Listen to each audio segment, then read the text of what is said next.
Hello नमस्कार, मैं doctor Surendra खंसली ज्योतिष आचार्य ज्योतिष की इस नई श्रृंखला में आपका स्वागत करता हूं। दोस्तों, आज हम विर्गो साइन को लेंगे, कन्या राशि को। कन्या राशि राशि चक्र की छठवीं राशि है और कन्या राशि में जो इस समय गोचर चल रहे हैं वो केतु का गोचर ठीक कन्या राशि में चल रहा है।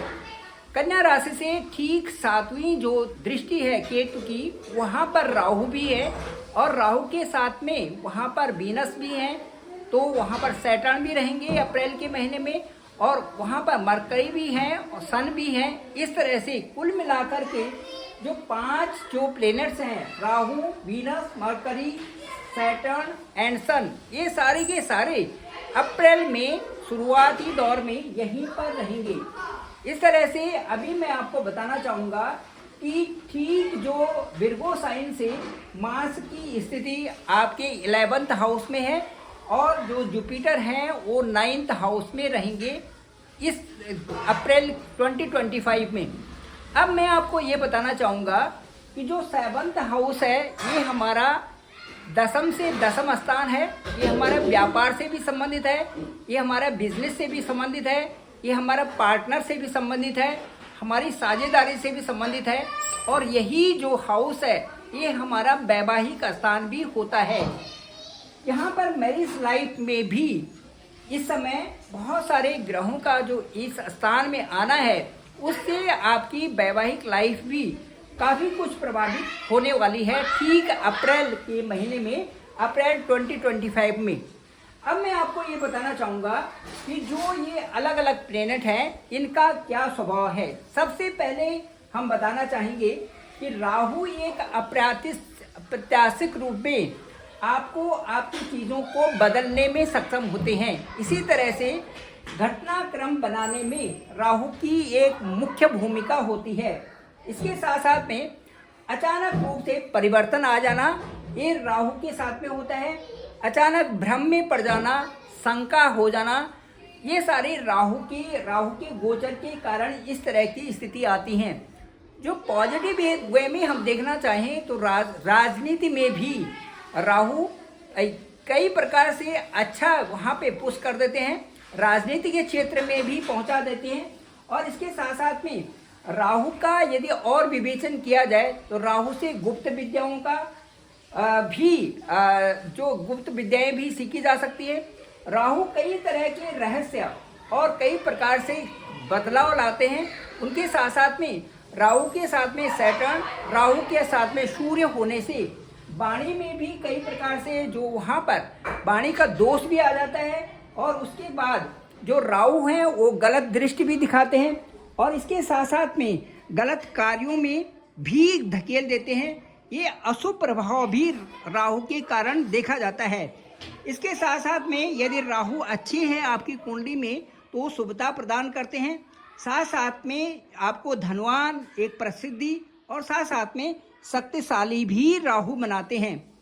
अब मैं आपसे कहना चाहूँगा कि जो सैटर्न भी 7th हाउस में ट्रांजिट कर रहे हैं उनका ये एक अपना अलग उत्तरदायित्व है और राहु के ठीक विपरीत अवस्था में ये न्यायप्रिय शासक भी हैं, कठोर परिश्रम करने के लिए कहते हैं।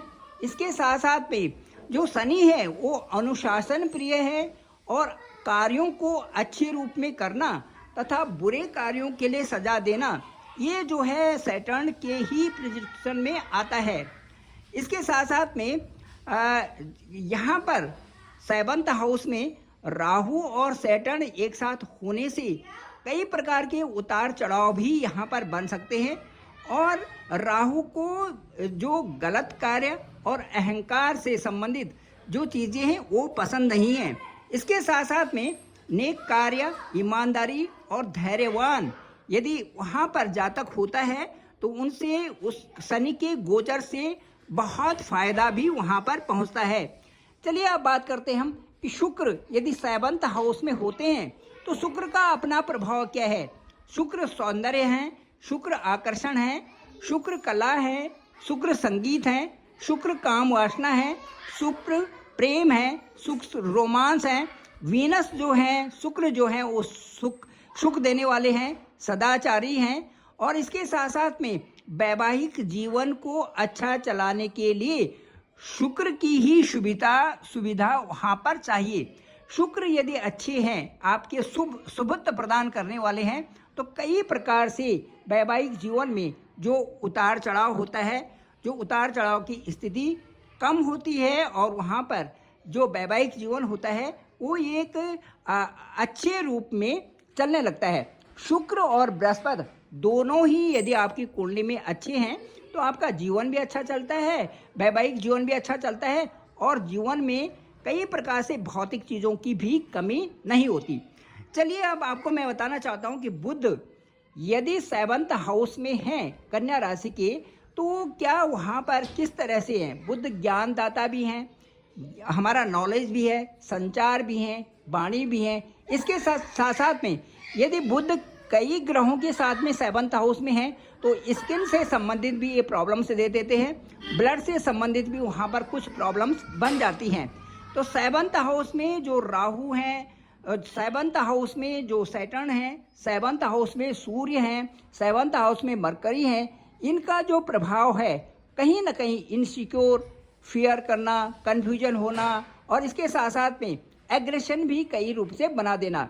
क्योंकि सीधे सीधे कन्या राशि पर इनकी सब की जो ये पांचों के पांचों प्लेनेट हैं, Rahu, Venus, Mercury, sun and Saturn, ये सारे देख रहे हैं आपके सीधे लग्न को, असेंडेंट को देख रहे हैं, जहां पर कि कन्या लग्न है या कन्या राशि है। अब मैं ये कहना चाहूँगा कि यदि आपके स्वास्थ्य के बारे में बात करें तो इस महीने जो अप्रैल का महीना है, March and April, specially for April के महीने में यदि हम कहते हैं तो स्वास्थ्य में उतार चढ़ाव बना रहेगा। साथ साथ में स्किन से संबंधित प्रॉब्लम्स हो सकते हैं, क्योंकि वीनस यहाँ पर सन के साथ में भी है, राहु के साथ में भी है, सैटर्न के साथ में भी है। तो कहीं ना कहीं जहाँ पर बुध का इस तरह से कंजक्शन होता है वहाँ पर कई सारी प्रॉब्लम्स भी स्वास्थ्य से संबंधित आ सकती हैं। माइनर इश्यू हैं लेकिन थोड़ा सा प्रॉब्लम्स बनी रहेगी।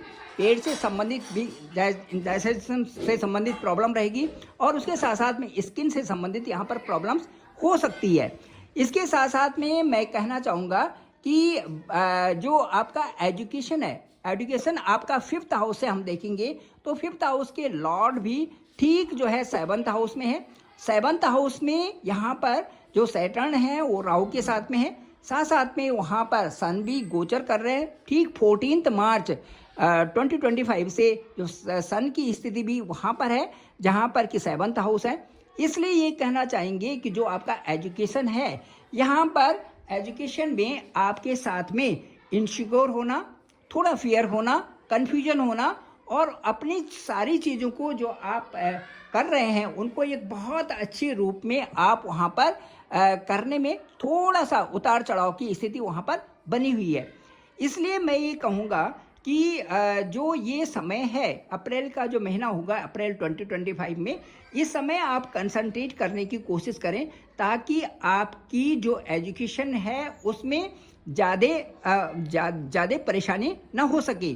क्योंकि राहु का सैटर्न के साथ में रहना और 7th हाउस में रहना और 7th हाउस में आपके उस स्थान के लॉर्ड का होना जो कि 5th स्थान के लॉर्ड हैं, ये कहीं ना कहीं थोड़ी बहुत प्रॉब्लम्स वहाँ पर क्रिएट कर सकते हैं। इसलिए आप कंसंट्रेट उन चीज़ों पर करें जो कि आपके लिए बहुत आवश्यक हैं और उन भ्रामक चीज़ों से या जहाँ पर आप परेशान हो रहे हैं उन चीज़ों को आप न करें तो ज़्यादा अच्छा आपके लिए होगा। यदि इसी स्थान से हम लव रिलेशन की बात करते हैं तो यहाँ पर एग्रेशन जरूर बनेगा, क्योंकि यहाँ पर कई प्रकार से आप इससे परेशान भी हो सकते हैं और यहाँ से आपको जो इस समय जो है आपका जो रिलेशन है उसमें कई प्रकार से यहाँ पर कमियां आ सकती हैं।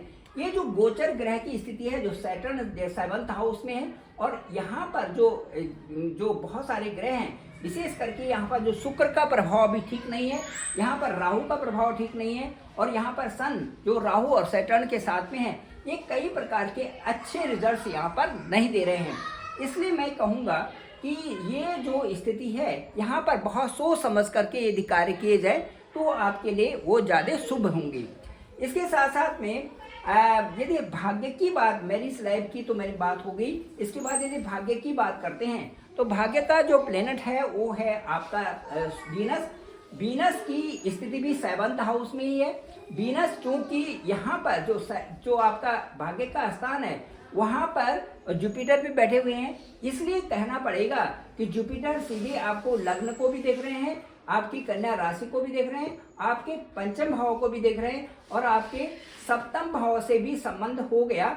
तो ये इस तरह से जो यहाँ पर स्थिति है, यहाँ पर शुक्र है, वीनस है, वीनस का घर ये है, यहाँ पर शुक्र बने हुए हैं, तो इसलिए ये कह सकते हैं कि आपका जो भाग्य है, भाग्य आपको साथ दे रहा है। इसके साथ साथ में ये कह सकते हैं कि वीनस से रिलेटेड जो है आपका भाग्य भी साथ दे रहा है। दूसरा 7th हाउस से भी एस्पेक्ट हो रखा है यहाँ पे शुक्र का, वीनस का, और उसके साथ साथ में आपका जो ये 9th हाउस है स्पिरिचुअल ट्रेवल भी आपको दे सकता है। और क्योंकि वीनस आपके 7th हाउस में एग्जाल्टेड पोजीशन में है, इसलिए एग्जाल्टेड पोजीशन में शुक्र के होने से काफ़ी अच्छे परिणाम यहाँ पर आपको आ सकते हैं। तो कुल मिलाकर के ये कहना होगा कि भाग्य का साथ आपको मिल रहा है। इसके बाद हम चलते हैं सीधे आपके 10th हाउस को और आपके कैरियर को देखते हैं कि आपके कैरियर में किस तरह से उछाल आ रहा है। कैरियर का जो लॉर्ड हैं वो हैं बुध भी केंद्र में बैठे हुए हैं, इसलिए मैं ये कहूँगा कि राहु और शनि का जो एक साथ में बैठना है वो ये दिखाता है कि आपको थोड़ा ज़्यादा मेहनत करनी पड़ेगी। इन्फ्लुएंस आपके ऊपर रहेगा। इन्फ्लुएंस कहीं से भी यदि गलत प्रभाव आपको पड़ रहा है तो उसको आपने वहाँ पर उस नेगेटिविटी को आपको छोड़ना पड़ेगा, क्योंकि जब भी बुध वहाँ पर सन के साथ में, बुध जहाँ भी राहु के साथ में, बुध जहाँ भी सैटर्न के साथ में होते हैं, वहाँ पर आपके जो प्रभाव है, जो आपका जो 10th का प्रभाव है, जो बुध का मकर का प्रभाव है, वो आपको कई तरह से यहाँ पर प्रभावित भी कर रहा है, जो कि आपके लिए किसी के इन्फ्लुएंस में जाकर के इन्वेस्टमेंट करना, बिग इन्वेस्टमेंट करना यहाँ पर थोड़ा सा ठीक नहीं लग रहा है। कुल मिलाकर के यदि हम इस समय विर्गो साइन को देखते हैं तो विर्गो साइन में इस समय केतु ठीक यहीं पर है। केतु का जो यहाँ पर 18 मई 2025 तक ये तो आपकी ही राशि में रहेंगे। इससे क्या होता है, केतु के रहने से वहाँ पर कई प्रकार से ऐसा महसूस होता है जैसे कि आप कन्वीनियंट नहीं है, जो आप कर रहे हैं उसमें आपको अच्छी प्रगति नहीं मिल रही है, इस तरह से आपका ये भाव बना रहता है।